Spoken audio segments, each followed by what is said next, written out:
Friends, ఉదయం tiffin అయినా లేదా రాత్రి లేటుగా డిన్నర్ చేయాలన్నా రెండు విధాలుగా ఉపయోగపడే రెసిపీ ఉంటే ఇంకా దాని గురించి చెప్పేదేముంది. అప్పుడప్పుడు మన కిచెన్లో ఉండే వస్తువులతో మనం డిఫరెంట్ మసాలాలు వేసి కొత్తగా మరియు టేస్టీగా తయారు చేసుకోవచ్చు. ఈరోజు నేను అటువంటి కొత్త రెసిపీని మీకోసం తీసుకొచ్చాను. ఇంకా లేట్ చేయకుండా దాన్ని తయారు చేయడం స్టార్ట్ చేసేద్దాం. ఫ్రెండ్స్, ఈ వీడియోని లైక్ చేసి మన ఛానల్కి సబ్స్క్రైబ్ చేసుకోండి. ఈ రెసిపీని తయారు చేయడం కోసం మొట్టమొదట నేను ఒక బంగాళదుంపను తురిమి తీసుకున్నాను. దాన్ని బాగా కడిగి అందులో ఉన్న స్టార్చ్ని తీసేశాను. ఒకవేళ మీరు బంగాళదుంప వద్దు అనుకుంటే మరో వస్తువును వేసుకోవచ్చు. అదే కీరా. దీన్ని తురిమి తీసుకున్నాను. దాన్ని అందులో వచ్చే వాటర్తో పాటుగా అలాగే తీసుకుంటున్నాను. ఎందుకంటే ఆ వాటర్లో ఫైబర్, ప్రోటీన్స్ ఇంకా మినరల్స్ ఉంటాయి. కాబట్టి మీరు కీరాతో కూడా ఈ రెసిపీని తయారు చేసుకోవచ్చు.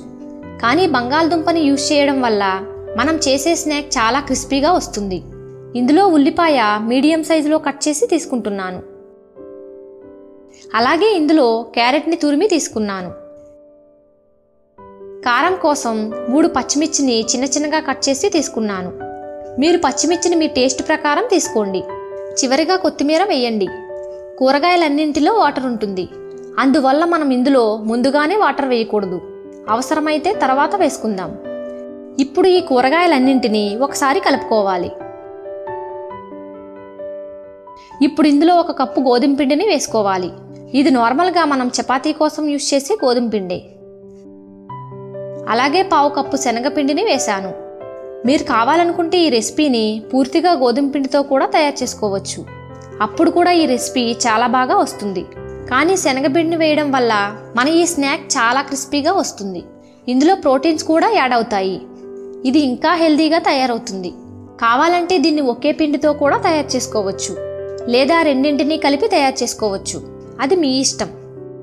మనం తీసుకున్న కూరగాయల నుండి కొంచెం వాటర్ వచ్చింది. అందువల్ల ఇందులో వాటర్ని మీరు కొంచెం చూసి వేసుకోండి. దీన్ని మనం మరీ పలచగా కానీ మరీ తిగ్గా కానీ చేయకూడదు. దీన్ని కాస్త మీడియంగానే తయారు చేసుకోవాలి. ఇందులో మనం పెరుగును కానీ ఈనోను కానీ యూజ్ చేయాల్సిన అవసరం లేదు. దీన్ని పూర్తిగా హెల్దీగా మనం తయారు చేసుకుంటున్నాం. ఇప్పుడు ఇందులో మనం ఫ్లేవర్ కోసం 1 చెంచా జీలకర్ర, ధనియాల పొడిని వేసుకోవాలి. తరువాత మీ రుచికి తగినట్లుగా ఇందులో ఉప్పు, కారం వేసుకోండి. నేనైతే ఇందులో 1/2 స్పూన్ కారం వేసుకుంటున్నాను. తరువాత 1 చిటికెడు గరం మసాలాని వేసుకోండి. గరం మసాలా కొంచెం తక్కువ వేసుకోవాలి. ఇప్పుడు ఇందులో వేసిన మసాలాలను కూడా బాగా కలుపుకోవాలి.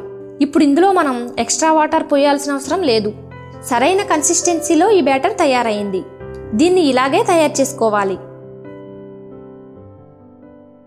ఇప్పుడు గ్యాస్ పైన ప్యాన్ పెట్టుకొని అందులో మనం రెడీ చేసుకున్న బ్యాటర్ని వేసి ఈ విధంగా స్ప్రెడ్ చేసుకోవాలి.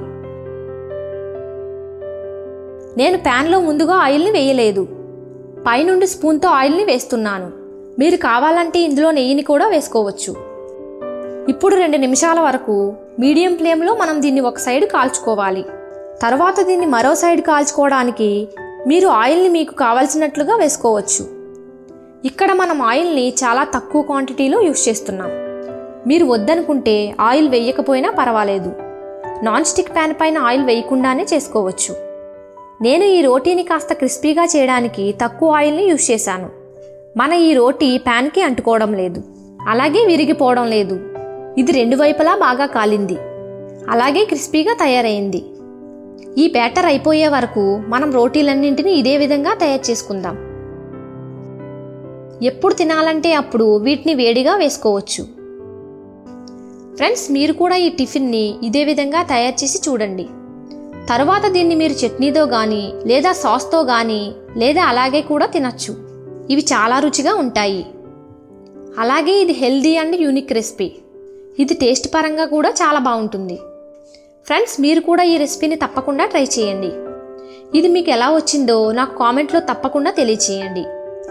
ఇది మీకు నచ్చినట్లయితే ఈ వీడియోని మీ ఫ్రెండ్స్ అందరికీ తప్పకుండా షేర్ చేయండి.